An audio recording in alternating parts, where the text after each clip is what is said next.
Praise the Lord. प्रभु का धन्यवाद हो कि आज का दिन उसने हमको ये पवित्र दिन दिखाया। आज की इस प्रभु की सभा में आप सबका स्वागत है। आज देखेंगे कि प्रभु अपने वचन के द्वारा हमसे क्या बातचीत किया चाहता है। हम पढ़ेंगे भजन संहिता 5 और उसकी पहली आयत से लेकर और 5वीं आयत तक। भजन संहिता 5 और उसकी पहली आयत से लेकर 5वीं आयत तक। और परमेश्वर का वचन यहाँ हमको बताता है कि हे यहोवा, मेरे वचनों पर कान लगा, मेरे कराने की ओर ध्यान लगा। हे मेरे राजा, हे मेरे परमेश्वर, मेरी दुहाई पर ध्यान दे, क्योंकि मैं तुझी से प्रार्थना करता हूँ। हे यहोवा, भोर को मेरी वाणी तुझे सुनाई देगी और भोर को प्रार्थना करके मैं तेरी बाट जोऊँगा, क्योंकि तू ऐसा ईश्वर नहीं जो दुष्टता से प्रसन्न होता हो। बुराई तेरे साथ ठहर नहीं सकती, घमंडी तेरे सम्मुख खड़े ना होने पाएंगे। तुझे सब अनर्थकारियों से घृणा है। परमेश्वर अपने वचन के पढ़े और सुने जाने पर बहुतायत से आशीष दे। आज हम जिस पद के ऊपर गौर करेंगे वो है तीसरा पद, भजन संहिता 5 का तीसरा, कि हे यहोवा, भोर को मेरी वाणी तुझे सुनाई देगी, मैं भोर को प्रार्थना करके तेरी बाट जोऊँगा। भोर को प्रार्थना करके मैं तेरी बाट जोऊँगा। इस पद के अंदर हम दो बातों पर जो विशेष रूप से है गौर करेंगे। पहला ये कि भोर को मेरी वाणी तुझे सुनाई देगी, और दूसरा मैं तेरी बाट जोऊँगा। इन दो विषयों पर हम बातचीत करेंगे। दाऊद ने ये जो बातें कही है ये बहुत ख़ास है। इनका हमारे जीवन से बहुत महत्व है, हमारे सुख और दुख का आधार है। क्योंकि भोर को मेरी वाणी तुझे सुनाई देगी, ये बहुत इम्पॉर्टेंट बात है। छोटा सा सेंटेंस है लेकिन बहुत इम्पॉर्टेंट है, क्योंकि ये एक उत्कृष्ट और उत्तम प्रार्थना है, एक उत्तम घोषणा है और एक उत्तम संदेश है, और साथ साथ विश्वास से भरा हुआ संदेश है। इसी बात को आज हम देखेंगे, इस उत्तमता को जो दाऊद ने, इस भेद को जो दाऊद ने इस पद के अंदर हमारे ऊपर खुला है। और दाऊद जानता था कि भोर की समय की क्या अहमियत है और प्रभु किस समय मिलता है। भोर की समय की क्या अहमियत है और प्रभु किस समय मिलता है। और दाऊद इसे बहुत अच्छी तरह जानता था कि भोर को प्रभु को अपनी वाणी सुनानी है, यानी कि प्रार्थना में प्रभु के सम्मुख जाना है। ये एक बहुत इम्पॉर्टेंट बात है, क्योंकि प्रभु ने इस पवित्र वचन बाइबल में अपनी वाणी हमको दे दी। अब हमें अपनी वाणी प्रभु तक पहुंचानी है, और प्रभु इस बात का इंतज़ार करता है। ये नहीं कि अक्सर मैंने सुना भी है कि लोग कहते हैं कि हमने तो एक कैसेट लगा लिया और अपना या मसीह गाना लगा लिया और हमारी आराधना हो गई। नहीं, ये आराधना नहीं है। क्या एक मसीह गाना लगा लो और दिन भर के अपने काम करते रहो और सोचो कि हमारी आराधना हो गई, हमारी प्रार्थना हो गई? नहीं, प्रभु आपकी वाणी सुनना चाहता है। जिसका गाना लगाया है वो उसकी वाणी है, लेकिन प्रभु आपकी वाणी सुनना चाहता है, आपकी आवाज़ सुनना चाहता है, आपसे बात करना चाहता है, भोर को आपसे मिलना चाहता है। अब देखें कि दानियल नबी की पुस्तक, प्रभु इसमें किस विषय पे क्या कहता है। दानियल नबी की पुस्तक उसका 6ठा अध्याय और 10वीं आयत देखें, परमेश्वर का वचन हमें क्या बताता है। और यहाँ पर लिखा है, जब दानियल को मालूम हुआ कि उस पत्र पर हस्ताक्षर हो गया, तब वह अपने घर में गया, और उसकी उपरौठी कोठी की खिड़कियाँ यरूशलेम की ओर खुली रहती थीं, और अपनी रीति के अनुसार वह दिन में 3 बार परमेश्वर के सामने घुटने टेक कर धन्यवाद करता था, और वैसा ही करता था। क्या हस्ताक्षर हो गए? उसकी मृत्यु के ऊपर, क्योंकि उसके राजा ने उसकी मृत्यु का फरमान जारी कर दिया था। और यहाँ देखिए कि दानियल ज़रा भी विचलित नहीं होता, और क्या लिखा है कि अपनी रीति के अनुसार वो अपने घर पे गया जहाँ वो प्रार्थना करता था। उसने ये नहीं सोचा कि मैं यहाँ जल्दी से पहले यहाँ से भाग जाऊँ, उसके बाद देखूँगा क्या करना है क्या नहीं। वो अपने प्रभु परमेश्वर के पास गया, क्योंकि वो जानता था कि वो ही बचा सकता था। और फिर वो दिन में 3 बार प्रभु के सम्मुख जाया करता था और प्रार्थना किया करता था। और देखें कि प्रभु ने कितना बड़ा कार्य उसके जीवन में करा। उसको शेरों की मांद में डाल दिया गया, भूखे शेरों की, और प्रभु ने शेरों के मुंह बांध दिए। शेर उसकी कोई हानि नहीं पहुंचा सके।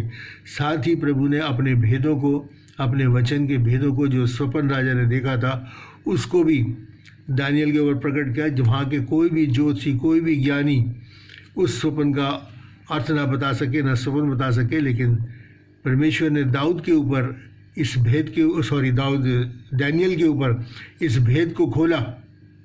और दानियल ने बताया ये किस कारण था कि वो दिन में 3 बार, यानी भोर को, दोपहर को और शाम को प्रभु के चरणों में जाया करता था। और यही बात अगर हम यिर्मयाह नबी की पुस्तक में देखें तो यिर्मयाह नबी हमको क्या कहते हैं। देखिए यिर्मयाह 33 उसका 3 में लिखा है कि मुझसे प्रार्थना कर और मैं तेरी सुनकर तुझे बड़ी बड़ी और कठिन बातें बताऊंगा जिन्हें तू अभी नहीं जानता। मुझसे प्रार्थना कर, मैं तुझे बड़ी बड़ी वो कठिन बातें जिन्हें अभी तू नहीं समझता, जिन्हें तू अभी नहीं जानता, जिनके भेद तुझे नहीं पता है, वो मैं तेरे को ऊपर खोलूँगा। मुझसे प्रार्थना कर, मुझे अपनी वाणी सुना, मुझसे बातचीत कर, मैं खोलूँगा। भेदों को बताने वाला प्रभु परमेश्वर है। और यही बात दाऊद अपने भजन संहिता में कहते हैं। भजन संहिता 55 की 17 में लिखा है कि भोर को, सांझ को, भोर को, दोपहर को, तीनों पहर मैं तेरी दुहाई दूंगा, कर रहाता रहूँगा और वह मेरा शब्द सुन लेगा। सांझ को, भोर को और दोपहर को, भोर को भी मैं तेरी दुहाई दूंगा, मतलब मैं तुझसे प्रार्थना करूँगा और कर रहाता रहूँगा, यानी गिड़गिड़ा के प्रार्थना करूँगा, मन से तेरे पास आऊँगा और तू मेरा शब्द सुन लेगा। ये एक कॉन्फिडेंस है, एक विश्वास है। वो ये नहीं कहता शायद तू मेरी सुन, नहीं, तू मेरा सुन लेगा, क्योंकि परमेश्वर का वादा है। और वो जानता है कि किस टाइम प्रभु को हमें मिल सकता है, और वो कहता है कि प्रभु मेरी सुन लेगा, ज़रूर सुनेगा। प्रभु ने कहा है कि मांगो तो मैं तुम्हें दूंगा। इसलिए दाऊद उसी कॉन्फिडेंस के साथ कहता है कि ये कार्य मेरे लिए हो जाएगा, कि प्रभु मेरे लिए सुन लेगा। कई बार हम लोग क्या कहते हैं कि हमारे सारे काम बिगड़ रहे हैं, क्या सुबह से हमारे साथ बहुत बुरा हो रहा है, कुछ भी भला नहीं हो रहा है, पत्नी से झगड़ा हो गया, पड़ोसी से तू मैं हो गई, कोई रखी हुई चीज़ हमको नहीं मिल रही है, सुबह से गड़बड़ हो रही है। शायद प्रभु हमारी सुध ही नहीं लेता, प्रभु हमें भूल गया। और ये सारे शैतान के हथकंडे हैं जो हमारे पास माता, और हमें प्रभु से दूर करना चाहता है। लेकिन ऐसा नहीं है। हम अगर वचन में जाएं और वचन में देखेंगे, प्रभु हमें कभी नहीं भूल सकता। देखिए प्रभु कितनी बड़ी बातें इस विषय में कहता है कि वो हमें कभी भूल नहीं सकता। यशाया 49 और उसकी 15-16 मैं आपके सामने पढ़ दूँ। यशाया 49 उसकी 15 और 16 में यहाँ क्या लिखा है। क्या ये हो सकता है कि कोई माता अपने दूध पीते बच्चे को भूल जाए और जन्माए हुए लड़के पर दया ना करे। हाँ, वह तो भूल सकती है, परंतु मैं तुझे ना भूलूंगा। देख, मैंने तेरा चित्र अपनी हथेली पर खोद के बनाया है। तेरी शहरपनाह सदैव मेरी दृष्टि में बनी रहती है। क्या कभी माँ अपने दूध पिए बच्चे को भूल सकती है? वो कहता है हाँ, ये हो सकता है। जबकि हमारी देखा जाए संसारिक दृष्टि से ये नामुमकिन है कि माँ अपने कभी छोटे बच्चे को कभी नहीं भूल सकती, कभी उसे निगलेक्ट नहीं कर सकती। लेकिन प्रभु कहता है कि ये एक बार को हो सकता है, लेकिन मैंने अब तुम्हारा जो चित्र है अपनी हथेली के ऊपर खोद के बनाया है, गोद के बनाया है। मतलब ये कि तुम निरंतर मेरे सम्मुख रहते हो, तो मैं तुम्हें कैसे भूल जाऊँगा। ये परमेश्वर का वायदा है। और इस किस्म की बातें शैतान हमारे मनों में डाल के हमें परमेश्वर से दूर करता है कि हम अपनी वाणी उस तक ना पहुँचाना है। लेकिन हाँ, एक बात है कि जब परमेश्वर कब क्रोधित होता है, इसे भी ऐसा नहीं कि परमेश्वर क्रोधित नहीं होता, परमेश्वर क्रोधित भी होता है। लेकिन कब क्रोधित होता है? पहला इतिहास और उसकी 15 की 13 में लिखा है, हमारा परमेश्वर हम पर टूट पड़ा क्योंकि हमने उसकी खोज नियम के अनुसार नहीं करी। क्योंकि हमने उसकी खोज नियम के अनुसार नहीं। अगर हम परमेश्वर के विधियों और नियमों के अनुसार अपना कार्य नहीं करते, अपनी ज़िंदगी को व्यतीत नहीं करते, तब लिखा है कि परमेश्वर हमको टूट पड़ा। लेकिन फिर भी क्यों टूट पड़ा? वो हमें सुधारने के लिए। नहीं तो हम ऐसे ही छोड़ दिए जाते हैं। इसमें लिखा कि जो लड़का ऐसे ही छोड़ दिया जाता है वो व्यभिचार की संतान है। वो हमें डांटता है, हमें फटकारता है ताकि हम सही राह के ऊपर आ सकें। और ऐसी बात पर देखिए परमेश्वर का वचन लिखा है, विलाप गीत 2 और 19 में लिखा है। मैं आपके सामने इसे भी पढ़ दूँ। 2 और 19 में क्या लिखा है बल्कि मैं थोड़ा 18 से पढ़ दूँ कि हे सिय्योन की कुमारी, अपने आंसू रात दिन नदी के सामान बहाती रहे और तनिक भी विश्राम ना ले। तेरी आँखों की पुतली चैन ना ले। रात के हर पहर के आरंभ में उठकर चिल्लाया कर, प्रभु के सम्मुख अपने मन की बात धारा की समाई उंडेल। तेरे बाल बच्चे जो हर एक सड़क के सिरे पर भूख के कारण मूर्छित हो रहे हैं, उनके प्राणों के निमित्त अपने हाथों को उसकी ओर फैला कि बिल्कुल चैन ना लो। इस ज़माना बहुत ख़राब है कि अपने बच्चों के लिए प्रार्थना करो, अपने बच्चों के लिए प्रार्थना करो कि वो बच्चे खाए गए भूख के कारण। वचन की भूख नहीं है उनके पास, वचन के भूखे हैं, उनके पास वचन नहीं है और इस कारण वो उसके अंदर तड़प रहे हैं, गुनाह में पड़े हुए हैं, मृत्यु की कगार के ऊपर जा रहे हैं। वो कहता है कि रात के हर पैर पे उठ के उनके लिए प्रार्थना करो। क्या कभी हमने अपने बच्चों के लिए प्रार्थना करिए? जब वो सो रहे हैं उनके सम्मुख उनके सिराने खड़े होकर अपने हाथों को फैला के उनके लिए प्रार्थना करिए, परमेश्वर से उनकी सलामती की दुआएं मांगी हैं। अगर ऐसा नहीं किया है तो हमें करना है। ये परमेश्वर का वचन कहता है, ये परमेश्वर का नियम कहता है कि हमको भोर को, क्या हमने भोर को अपनी वाणी प्रभु को सुनाई? सुबह सुबह प्रार्थना में गए? क्या सुबह तड़के उठ के हमने प्रभु के साथ संबंध स्थापित किया? अपने कामों की सूची प्रभु को दी हमने? क्या हमने ऐसा किया? क्या हमने प्रभु को अपने परिवार के साथ रहने के लिए प्रति सुबह उठ के इन्वाइट किया कि प्रभु तू दिन भर हमारे साथ साथ रहे? उन बातों को परमेश्वर के सम्मुख रखा। सुबह के टाइम भोर को जो हमें परेशान करती हैं, हमें टेंस करती हैं, उन बातों को रखा। क्या हमने अपनी मन की बातों को खोल के परमेश्वर के सामने रखा? परमेश्वर कहता है कि ऐसा करो, ऐसा करो। वो चाहता है कि हम अपनी बातों को खोल के रखें, कुछ भी अपने हृदय के अंदर छुपा के न रखें, कुछ भी अपने हृदय के अंदर ऐसा न रखें जो रह जाए। सब कुछ परमेश्वर के सामने उंडेल दो। अगर बुरे से बुरा काम भी हमसे हुआ तो शर्माए नहीं, आप उसे परमेश्वर के सामने खोल के रख दीजिए। परमेश्वर आपसे नाराज़ नहीं होगा, बल्कि खुश होगा कि आप इसको उसके सामने ला रहे हैं ताकि आप उस बुराई से बच सके। और आप बुराई से बचने के लिए परमेश्वर की तरफ बढ़ते हैं तो ये सोच लीजिए कि प्रभु इससे प्रसन्न होता है, वो आपका साथ देगा। वो इसीलिए इस पृथ्वी पर आया कि हम बुराई से बच जाएं। इसलिए परमेश्वर कहता है नीति वचन में कि कोई अपने अपराधों को मान ले और छोड़ भी तो उस पर दया की जाएगी, और छोड़ भी दे तो उस पर दया की जाएगी। परमेश्वर निरंतर दया करने के लिए हमारे साथ साथ चलता है, लेकिन हम अपने आप को परमेश्वर के सम्मुख खोल के नहीं रखते। भजन संहिता 62 की 8 में क्या लिखा है? हे लोगों, हर समय उस पर भरोसा रखो, प्रभु पर भरोसा रखो, उससे अपनी मन की बातों को खोल कर कहो, परमेश्वर हमारा शरण स्थान है। वो हमारा वो स्थान है जहाँ हमको शरण मिलती है, जहाँ हमको शैतान से बचने के लिए पनाह मिलती है। परमेश्वर हमारा वो स्थान है। इसलिए कहता है हर समय अपनी बातों को परमेश्वर के सामने रखो। कैसी भी प्रॉब्लम है, कैसी भी डिफ़िकल्टी है, प्रभु के सामने रखो। हम कब कहें ये बातें, कब रखें, ये है ख़ास आज के विषय का बात, जो कि भजन संहिता 32 की और उसकी 6 और 8 मैं आपके साथ पढ़ूँ। भजन संहिता 32 की 6 से 8 में देखिए परमेश्वर का वचन हमको बताता है, इस कारण हर एक भक्त तुझसे ऐसे समय में प्रार्थना करे जब तू मिल सकता है। निश्चय जब जल की बाढ़, बड़ी बाढ़ आए तो भी उस भक्त तक ना पहुँचेगी। तू मेरे छिपने का स्थान, तू संकट में मेरी रक्षा करेगा। तू मुझे चारों ओर छुटकारे के गीत से घेर लेगा। मैं तुझे बुद्धि दूंगा, जिस मार्ग में तुझे चलना होगा उसमें तेरी अगुवाई करूंगा। मैं तुझ पर कृपा दृष्टि रखूंगा और तुझे सम्मति दिया करूंगा। परमेश्वर से कहता है वो हमारे छिपने का स्थान है, संकट में हमारी रक्षा करता है।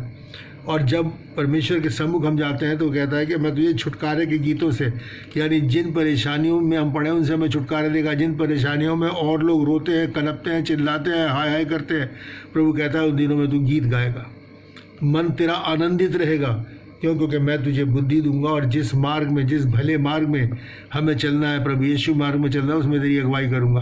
और जिसको परमेश्वर की अगुवाई और रहनुमाई मिल जाए, उससे बड़ी बात उसके लिए क्या हो सकती है। और फिर वो कहता है मैं तुझ पर कृपा दृष्टि करूँगा, तुझे सम्मति दिया करूँगा, तुझे गाइड करूँगा मैं कि कैसे तुझे अपनी ज़िंदगी में जीना है, तुझे क्या करना है।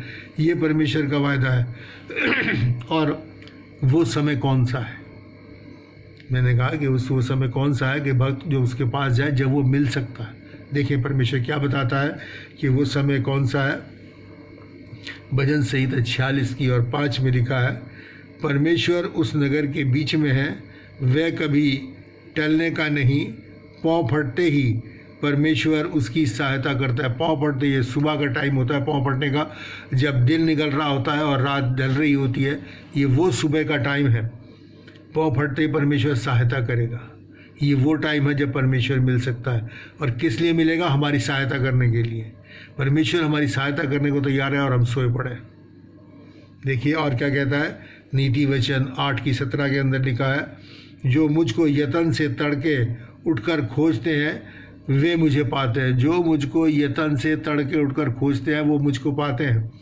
सुबह उठने के लिए यतन करना पड़ता है, आसान नहीं है सुबह सुबह उठना, अपनी नींद को छोड़ना। लेकिन परमेश्वर कहते हैं जो यतन से, जो पूरे मन से, लगन से जो मुझे खोजते हैं वो मुझे पाते हैं। हम सुबह उठ के उसके सम्मुख जाएंगे। ये वो समय है जब प्रभु मिल सकता है। वो कहता है तड़के प्रभु उस नगर के बीच में है और सहायता करो। जब प्रभु हमारे बीच में है, जहाँ हम रहते हैं और हम सोए पड़े हैं, हमारी सहायता के लिए तैयार है, हमारी परेशानियों को दूर करने के लिए तैयार है। ये वो समय है प्रभु के पास आने का जिसमें हम उससे मिल सकते हैं और उसे पा सकते हैं। जैसे कि वचन के अंदर लिखा है, आज हम पर कष्ट है, हम परेशान हैं, हमारे काम बिगड़े पड़े हैं, कुछ भी नहीं सूझता, दुखों का अंधेरा हमारे ऊपर छाया हुआ है।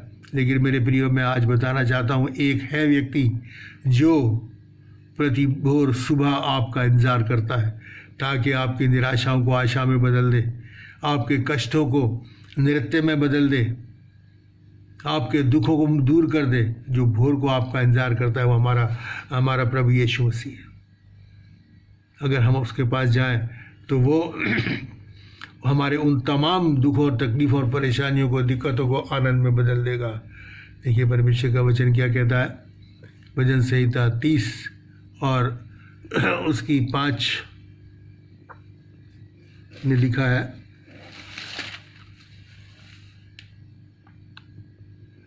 क्योंकि उसका क्रोध तो क्षण भर का होता है परंतु उसकी प्रसन्नता जीवन भर की होती है। कदाचित रात को रोना पड़े परंतु सुबह आनंद पहुंचेगा।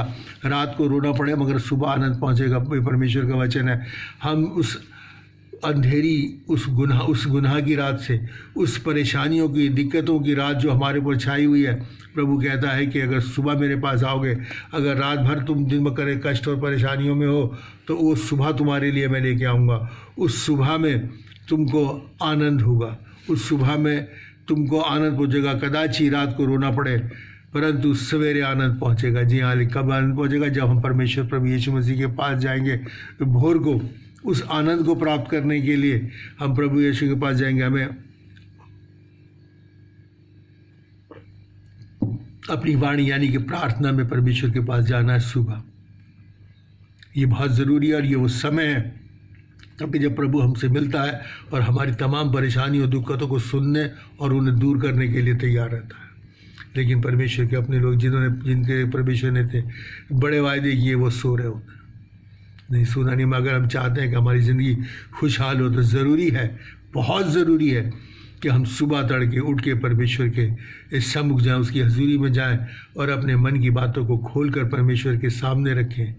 और फिर वो तमाम बुराइयों को, कष्टों को दूर करके हमारे जीवन को आनंद में बना देगा। भजन संहिता 16 की 11 देखिए परमेश्वर हमें क्या कहता है। तू मुझे जीवन का रास्ता दिखाएगा, तेरे निकट आनंद की भरपूरी है, तेरे दाहिने हाथ में सुख सर्वदा बना रहता है। सुबह उठ के हम परमेश्वर जाएंगे, वो कहता है कि मैं तुझे क्या करूँगा, इसके बाद जीवन की भरपूरी है, वो तुझे जीवन का रास्ता दिखाएगा। तेरे निकट आनंद की भरपूरी है। आनंद ऐसा नहीं कि थोड़ा भरपूरी से है, बहुतायत से है। और उसके दाहिने हाथ में सुख सर्वदा बना रहता है। मतलब तुम्हारे जीवन में जीवन मिलेगा, तुम्हें हमेशा का जीवन मिलेगा, सुख चैन और आनंद मिलेगा, क्योंकि उसके पास ये है, वो देने के लिए तैयार है, लेकिन हम लेने के लिए तैयार नहीं है। उसके लिए ज़रूरी है कि भोर को हमारी वाणी प्रभु को सुनाई दे, हम भोर को उठ के तड़के प्रभु के पास जाएं। यदि निराशा रूपी रात का एक सुखद सवेरा हमको देखना है, तो मेरे और आपके लिए ज़रूरी है कि प्रति भोर को प्रभु के पास प्रार्थना में जाना है, अपनी वाणी, अपनी आवाज़ उसको सुनानी है, मतलब कि उससे प्रार्थना करनी है, अपनी बातों को खोल के परमेश्वर के सम्मुख रहना, ये उसका नियम है। और इस नियम के अनुसार जब हम कार्य करेंगे, प्रार्थना करेंगे, तो परमेश्वर हमारी सुनेगा, हमको आशीष देगा। और उसका नियम क्या है ये भी हम देख लें। कई बार मैं इस पद को पहले भी आपके सामने रख सका हूँ। यहोशू पहला अध्याय और उसकी 9 और 10, यहोशू पहला उसकी 9 और 10 आज मैं आपके सामने पढ़ना चाहूँगा। सॉरी, उसकी 8 और 9 आए थे। यहाँ लिखा है कि 8 और 9, यहोशू पहला अध्याय 8 और 9, और यहाँ लिखा है कि व्यवस्था की ये पुस्तक तेरे चित्त से कभी ना उतरने पाए, इसे दिन रात ध्यान दिए रहना, क्योंकि जो कुछ इसमें लिखा है उसके अनुसार करने की तू चौकसी करे, क्योंकि ऐसा करने से तेरे सब काम सफल होंगे, तू प्रभावशाली होगा। मैंने तुझे नहीं कहा कि हिया बांध, दृढ़ हो जा, बह ना खा और तेरा मन कच्चा ना हो, क्योंकि जहाँ जहाँ तू जाएगा वहाँ तेरा परमेश्वर यहोवा तेरे संग होगा। इस वचन के अनुसार इस वचन को अपने चित्त पे रहने दे, इस पर रात दिन इस पर मनन किया कर। जहाँ जहाँ तू जाएगा तेरा परमेश्वर यहोवा तुम्हारे साथ होगा। प्रभु यीशु मसीह हमारे इस साथ होगा, और जिसके साथ प्रभु यीशु मसीह हो, जिसके साथ परमेश्वर हो, उसके लिए फिर किस बात की घटी और फिर किस बात की एक कमी है कि परमेश्वर का साथ हमको मिल जाए। और यही उसका नियम इस प्रार्थना के विषय में है अपने, कि वो भोर को, दाऊद ने बड़ा भारी भेद इस एक सेंटेंस के अंदर रखा है कि भोर को मेरी वाणी सुनाई देगी, कि परमेश्वर जो कहते हैं कि वो हमारे साथ, इसी नियम के अनुसार मेरे और आपको परमेश्वर को ढूंढना है। इस वचन के ऊपर, इस वचन में कह दिया सुबह को हम उठे तड़के यतन से और परमेश्वर के सम्मुख जाए। परमेश्वर हमारी सारी परेशानियों को दूर करना चाहता है, क्योंकि हम कई बार क्या करते हैं, अभिषेक तो हम चाहते हैं मूसा का और पौलुस का कि प्रभु वैसे हमारे साथ कार्य करे, लेकिन काम ऐसे नहीं करते हम। मूसा के लिए लिखा है पृथ्वी पर सबसे नम्र व्यक्ति था, और पौलुस के लिए लिखा है, वो कहता है मेरी सी चाल चलो, क्योंकि मैं मसीह की चाल चला। मसीह की चाल हम नहीं चलते। अगर हमें ये अभिषेक चाहिए, परमेश्वर वो भी देगा, लेकिन उसके लिए इसके वचन के अनुसार, नियम के अनुसार हमें परमेश्वर के सम्मुख जाना है, बातचीत करनी है परमेश्वर से, अपनी बातों को परमेश्वर से आप क्या चाहते हो ये बताओ। अगर आप बताओगे, परमेश्वर वो आपके लिए करेगा, आपको उसके लिए तैयार करेगा। वो कहता है मैं तुझे सम्मति दूंगा, जिस मार्ग पर तुझे चलना है उस मार्ग में मैं तुझे लेके चलूँगा।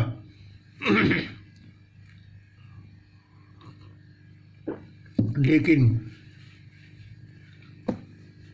कई बार हम क्या करते हैं, हम सुबह नहीं उठते। देखिए बड़ी अच्छी बात, नीति वचन उसके 6 और 10-11 के अंदर लिखिए, नीति वचन 6 और उसके 10-11 में परमेश्वर का मतलब बहुत इंपॉर्टेंट बात मेरे और आपको कहते हैं।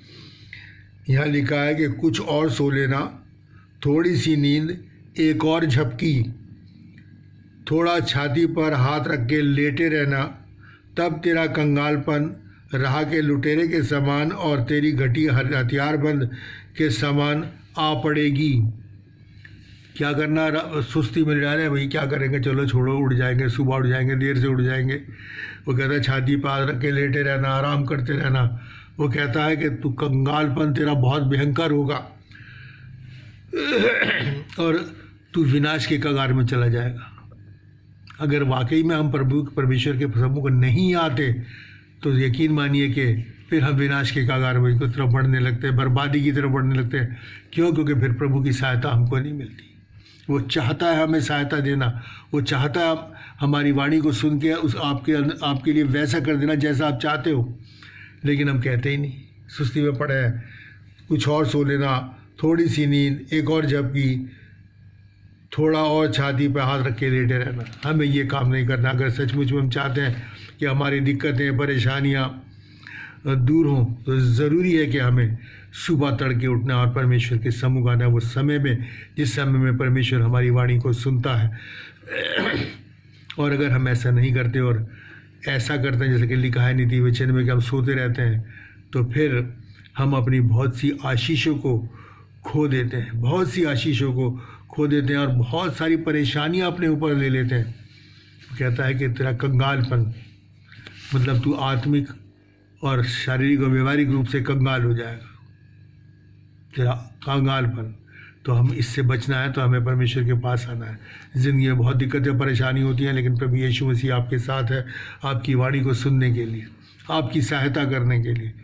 देखें, दूसरा हमने आपके सामने बना हुआ था कि बाट जोना। ये बाट जोना परमेश्वर की, प्रभु की बाट जोना एक हमारी उन्नति का स्रोत और आशीष का स्रोत है।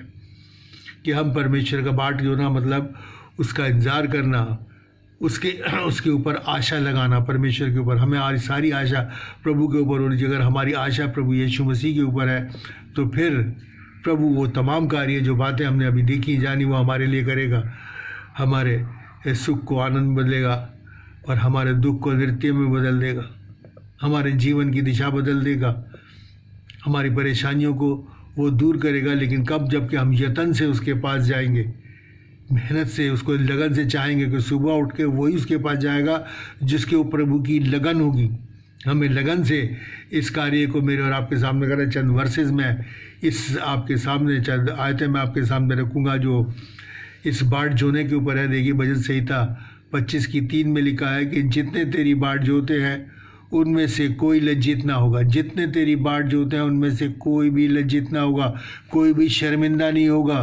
क्योंकि जो परमेश्वर के चरणों में रहता है उसे किस बात की शर्मिंदगी, उसे किसी बात की नहीं, क्योंकि प्रभु यीशु मसीह का हाथ उसके ऊपर रहता है। उसका हर काम सफल होता है, हर काम सफल होता है। और आगे देखिए क्या लिखा है, भजन संहिता 40 और उसकी 1 और 2 में आप पढ़ूँ। यहाँ पर देखिए परमेश्वर क्या कहते हैं हमको, 40 और 1-2। मैं धीरज से यहोवा की बाट जोता रहा और उसने मेरी और झुककर मेरी दुहाई यानी मेरी प्रार्थना सुन ली। उसने मुझे सत्यानाश के गड्ढे और दलदल की कीच से उबारा और मुझको चट्टान पर खड़ा करके मेरे पैरों को दृढ़ किया। उसने क्या करा? मुझे सत्यानाश के गड्ढे से और दलदल से निकाला बाहर। सत्यानाश के मतलब बुराइयों, परेशानियों, दिक्कतों, पाप के गड्ढे से, पाप की कीचड़ से, पाप की दलदल से उसने मुझे बाहर निकाला।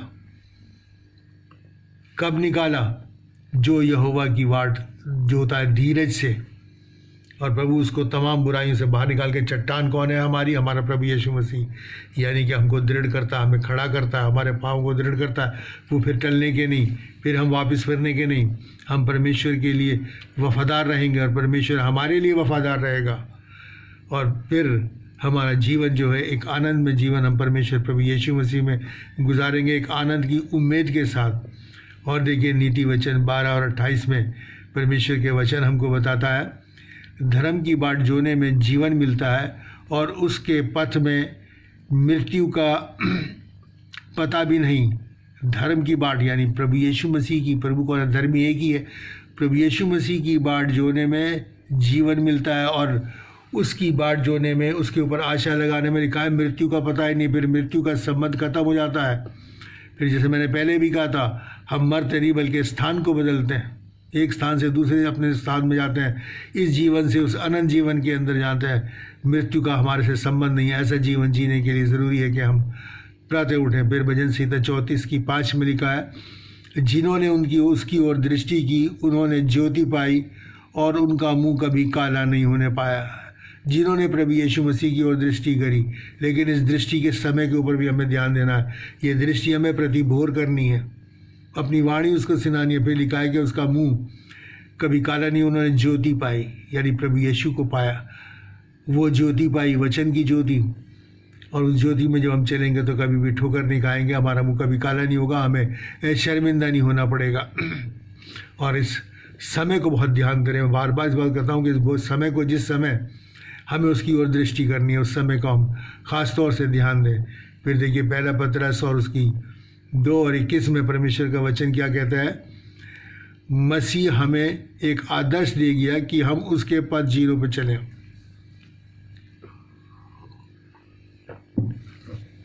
प्रभु यीशु मसीह हमें एक आदर्श दे गया। क्या आदर्श दे गया? इस विषय में भी कि भोर को हमें अपनी वाणी उसको सुनानी है, इस विषय में आदर्श दे गया, और ताकि हम उसके पद चिन्हों पर चलें। वो क्या कह गया? देखिए, मरकुस की इंजील उसका 1 अध्याय और उसके 35वें पद के अंदर क्या लिखा है? भोर को दिन निकलने से बहुत पहले वह उठकर, कौन वह? मतलब प्रभु यीशु मसीह उठकर निकला और एक जंगली यानी सुनसान स्थान में गया और वहाँ प्रार्थना करने लगा। भोर को दिन निकलने से पहले, भोर को दिन निकलने से बहुत पहले उठा और प्रार्थना करने का, ये उसने हमें सिखाया। ये वो आदर्श है जो प्रभु यीशु मसीह मेरे और आपको दे गया, जिसके विषय में डैनियल जानता है। डैनियल ने बताया, जिसके विषय में दाऊद ने हमको बताया कि भोर को मेरी वाणी तुझको सुनाई देगी। ये आदर्श प्रभु दे। अगर हम सचमुच में प्रभु यीशु मसीह के चेले हैं तो हमें इस बात को फॉलो करना है कि प्रभु यीशु मसीह भी प्रति भोर उठ के अपने पिता परमेश्वर से मिलते थे, बात करते थे, अपनी दिन भर के कार्यों को उसके सामने रखे थे। उसके बाद का अगर हम पढ़े तो उसके नीचे लिखा है, उसके बाद फिर वो आगे गया और प्रभु यीशु मसीह का, परमेश्वर का संदेश लोगों को सुना और बहुत से लोगों को चंगा किया। उसने वो सामर्थ पाई प्रार्थना के द्वारा। इसी तरीके से अगर हम सुबह प्रति भोर उठेंगे तो हम सामर्थ, प्रभु हमें सामर्थ देगा और हम तमाम उन कार्यों को कर पाएंगे, आश्चर्य कर्मों को कर पाएंगे जो परमेश्वर कहता है, जिसके लिए प्रभु ने कहा है कि तू जो काम मैंने नहीं की है वो ही नहीं, बल्कि तुम इससे भी बड़े बड़े काम करोगे, वो हम कर पाएंगे। इसलिए ज़रूरी है कि हमें प्रभु को भोर को अपनी वाणी सुनानी है और फिर उसका इंतज़ार करना है, उसके ऊपर निगाह लगाए रहनी है, उसके पद चिन्हों के ऊपर चलना है, जो निर्देश उसने हमको दिया, जिस जीवन को वो चाहता है कि हम जिए। प्रभु यीशु मसीह ने वो जीवन हमको जी के दिखाया, वो जीवन हमको जी के दिखाया।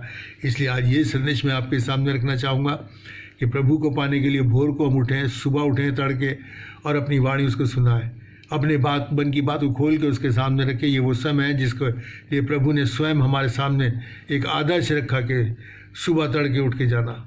तो प्रभु हमारे लिए आशीष देगा। आइए प्रार्थना करें। महान और दयालु परमेश्वर, तेरा धन्यवाद करते हैं आज के वचन के लिए। इस पर तेरी आशीष हो, हर सुनने वाला आशीषित हो और इसके अनुसार कार्य करने के द्वारा पिता परमेश्वर वो तेरी नेमतें और बरकतें आशीष पाए। तो उसकी अगुवाई करे, रहनुमाई करे, जिस मार्ग पे उसे चल रहा है उस मार्ग पे आप उसे लेके जाइए प्रभु यीशु मसीह, इस तमाम इन परेशानियों से, ताकि वो मुक्ति पा सके। प्यारे बाप आसमानी, ये इसका एक मूल मंत्र है पिता परमेश्वर कि हम प्रभु के पास जाएं और प्रभु के पास अपने तमाम बोझ को डाल दें, अपने बोझ को उसको दे दें, वो हमें हल्का करके भेजेगा। प्रभु तेरा धन्यवाद हो। सबके लिए आशीष मांगते हुए, सबको प्रभु यीशु मसीह के नाम से आशीष देते हुए धन्यवाद के साथ प्रार्थना प्रभु यीशु के नाम से मांगते हैं, आमीन।